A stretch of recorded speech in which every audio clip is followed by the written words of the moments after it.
semble que cette question de trouver son psy est quand même assez complexe et mérite une deuxième vidéo. Alors, je vais revenir sur un certain nombre d'éléments, de façon à clarifier encore qu'est-ce qui va permettre cette démarche de psy et de trouver quelque chose de libérateur. Donc, les 3 points sur lesquels j'ai insisté la dernière fois et sur lesquels on peut se repérer sont le savoir, le savoir-faire, le savoir-être. Le savoir, c'est qu'est-ce que la personne qu'on va consulter a appris. Alors ça peut se repérer par le diplôme qu'elle a, si c'est un diplôme universitaire de psychologue ou de psychiatre. Ça peut se repérer par les études que la personne a faites. Il y a beaucoup d'écoles de psychothérapie qui sont tout à fait valables et intéressantes. Finalement, c'est assez simple de repérer quel type de savoir la personne a. Ensuite, savoir-faire. Bon, là, c'est la question de la manière de faire, de la façon d'adopter le juste positionnement technique, quel type de technique elle utilise, quel genre d'approche elle utilise. Bon, ça dépend un peu de la pratique de cette personne. Si c'est de l'hypnose, si c'est de l'EMDR, si c'est n'importe quoi, de la psychanalyse, quel est son savoir-faire? Savoir-faire, et le dernier point, le plus délicat à repérer, c'est le savoir-être. En effet, le savoir-être, ça dépend de beaucoup de choses, et en particulier, par exemple, ça se décompose en travail sur soi que la personne a pu effectuer. Bon, est-ce qu'elle a déjà fait une psychanalyse personnelle? Est-ce qu'elle a fait de nombreux stages? Qu'est-ce qu'elle a fait comme travail sur elle-même? Est-ce que cette personne, deuxième point, a une capacité à avoir confiance dans sa pratique et aussi dans les personnes qui la consultent? Parce que est-ce qu'elle a confiance dans les capacités de la personne? Vous vous rappelez ce que j'ai dit sur l'effet Rosenthal, c'est-à-dire que si ce psy est persuadé que les personnes qui le consultent ont des capacités à trouver ou à retrouver, eh bien il y a des bonnes chances pour que ça les aide à les trouver ou à les retrouver. Donc, est-ce que la personne a fait un travail sur soi? Est-ce qu'elle a une croyance bien importante dans les capacités de la personne qui consulte?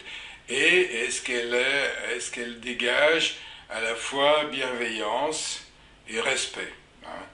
Tout ça, c'est presque impossible à repérer, évidemment, d'avance. Donc, ça va supposer que vous fassiez au moins une séance avec cette personne et que vous sentiez ces différents points. Au départ, il faut vous baser sur votre intuition. Est-ce que vous êtes bien avec cette personne et que vous êtes à l'aise avec elle? Ça ne garantit pas tout, mais c'est quand même très important. Vous savez, je vous en ai parlé, que ce point est capital, puisque l'alliance forte qui en découle va permettre un effet de levier pour aller vers ce qu'on doit trouver avec plus d'aisance.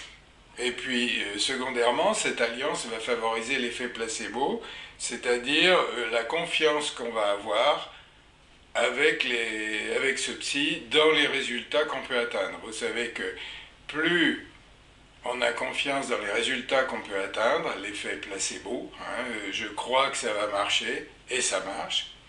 Et donc cette alliance va favoriser l'effet placebo. Donc les 2 points vraiment importants qui sont à la base du lien initial, c'est est-ce que quand je consulte cette personne, je sens que je vais retrouver l'espoir de m'en sortir, et est-ce que je sens que je vais retrouver les capacités pour m'en sortir?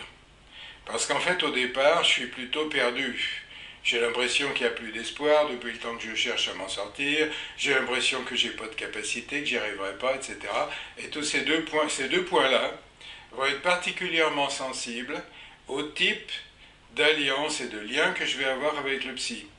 Alors évidemment, là, on s'arrache les cheveux parce que comment déterminer ce point capital puisqu'il n'est pas facilement objectivable. autant je peux repérer facilement quel est le type de savoir qu'il a acquis, autant je peux éventuellement assez bien cerner quel est le type de pratique qui est la sienne, et par contre, pour son savoir-être, eh bien là j'ai un problème d'évaluation de ses capacités, et ça c'est presque impossible autrement qu'en présence, au moins pour une première séance. Le savoir peut être évalué, le savoir-faire c'est déjà plus difficile à pronostiquer, quelle école, quelle durée de formation, quelle durée de pratique. Le savoir-être, là, il faut éventuellement voir s'il y a un code de déontologie, mais ça ne garantit rien du tout. Bon, ça c'est vraiment le problème.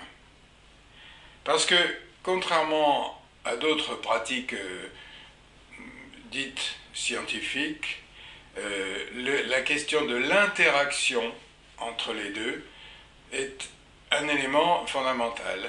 Presque comme en physique quantique où on a montré que l'observateur influençait l'observé et que finalement on ne pouvait pas facilement observer quelque chose d'une façon objective puisque de toute façon c'est lié à l'observateur. Là, le changement thérapeutique n'est pas simplement positionné parce que je sais et parce que je sais faire, mais aussi par le type d'interaction que je vais avoir avec ce patient, avec ce client. C'est une des choses qui rend tellement difficile de clarifier le monde du psy. Le docteur Accoyer, un médecin ORL qui à un moment donné était président de l'Assemblée, a cherché à clarifier le monde des psys. Il a pondu un amendement dans lequel, pour être reconnu psychothérapeute, il faut avoir des connaissances solides en psychopathologie. Eh bien, ça n'a fait qu'ajouter de la confusion, parce que on peut être médecin, on peut être psychologue, on peut être n'importe quel titre universitaire qui va se former à la psychopathologie. On peut connaître très bien les étiquettes psychopathologiques, avoir brillamment réussi ses études et ne pas être un très bon psychothérapeute pour autant. Or, désormais, c'est ça qui est le critère, d'après l'amendement Accoyer. L'amendement Accoyer, qui donne le titre de psychothérapeute aux gens qui ont fait des études de psychopathologie, ne demande ni que le psy en question ait fait un travail sur lui-même, ni qu'il soit supervisé. Or, c'est les deux éléments essentiels pour une pratique de psychothérapie valable. Par conséquent, même ça demande votre discernement. C'est pas parce qu'il y a un titre universitaire que vous êtes garanti de la qualité du psychothérapeute que vous allez consulter. Reste que tout ne tient pas à la qualité du psy. Il y a largement autant de votre côté la qualité de votre motivation. La motivation à changer est un élément fondamental. La motivation à sortir de la difficulté dans laquelle on est et à s'en sortir est un élément fondamental. Et comment on va accentuer cette motivation? Comment on va pouvoir la mettre au maximum de façon à ce qu'elle ait l'effet le plus pertinent? Eh bien, il y a trois moteurs qui nous poussent à changer, qui nous poussent à trouver les solutions. Le moteur arrière, ce que j'appelle le moteur arrière, c'est-à-dire celui qui me pousse derrière parce que ce que je veux, c'est sortir de la douleur. C'est qu'il y en a marre, qu'il faut vraiment que je sorte de là. Ça, c'est le plus puissant, le moteur arrière. C'est celui qui va me pousser à sortir de la douleur et à trouver des nouvelles solutions. Le moteur avant, celui qui me tire vers l'avant, c'est mon désir. Le désir d'être quelqu'un de différent, c'est le désir d'être bien, c'est le désir de réaliser des choses qui sont importantes pour moi, etc. Et le moteur central, c'est celui de mes valeurs, les valeurs qui sont importantes pour moi. Eh bien, ces trois moteurs, s'ils sont allumés tous les trois ensemble, on peut dire que vous avez 90 chances sur 100 de trouver les solutions que vous cherchez. C'est-à-dire, par exemple, qui est le moteur arrière fortement allumé, ça ne peut plus durer. D'où l'intérêt d'avoir été au bout de la douleur, d'avoir plongé au fond de la piscine pour pouvoir remonter en donnant le coup de pied qui va faire remonter. Ça ne peut plus durer, il y en a marre, il faut que j'en sorte, ça c'est le moteur arrière, et sinon c'est trop douloureux. Le moteur avant, c'est voilà ce que je veux devenir, voilà ce que je veux être. C'est très important, c'est très intéressant, mais c'est moins fort que le moteur arrière. Et le moteur central, c'est-à-dire ça correspond à mes valeurs, par exemple de réaliser mon être ou d'être dans la meilleure humanité possible qui est la mienne, c'est le plus central, mais c'est le moins fort. Paradoxalement, on a trois moteurs, dont le plus central est le moins fort, dont le moyen est moyennement fort, et dont le plus quelconque, qui est sortir de la douleur, est le plus important et le plus fort.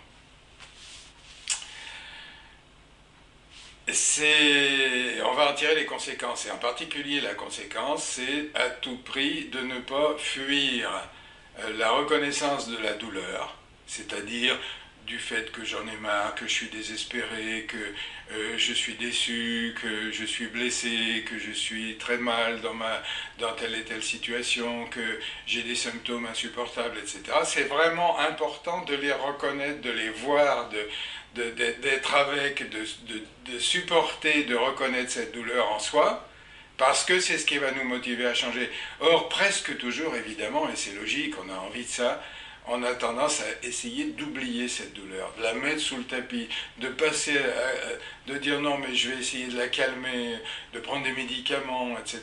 Ce qui est la plus mauvaise des choses à faire, parce que finalement, ça retarde le moment où vous allez pouvoir véritablement mettre en mouvement les forces nécessaires pour vous en sortir.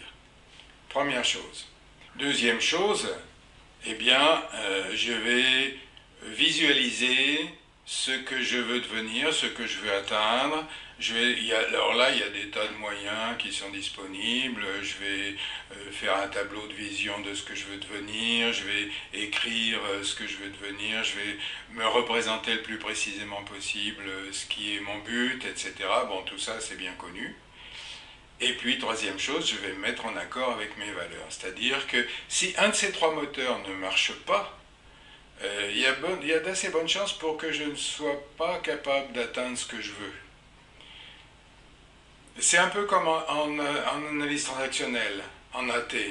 Vous savez, il y a les trois états du moi, le parent, l'adulte, l'enfant. Pour que ça marche, pour qu'on soit vraiment aligné, qu'on soit vraiment capable de soulever des montagnes, il faut que les trois niveaux soient en accord. Le parent va dire « il faut que je fasse ça, il faut que je consulte un psy ». L'enfant va dire « j'ai envie ». Ouais, j'ai envie, ça peut être, je vais enfin me sentir entendu, soutenu, pas seul, etc.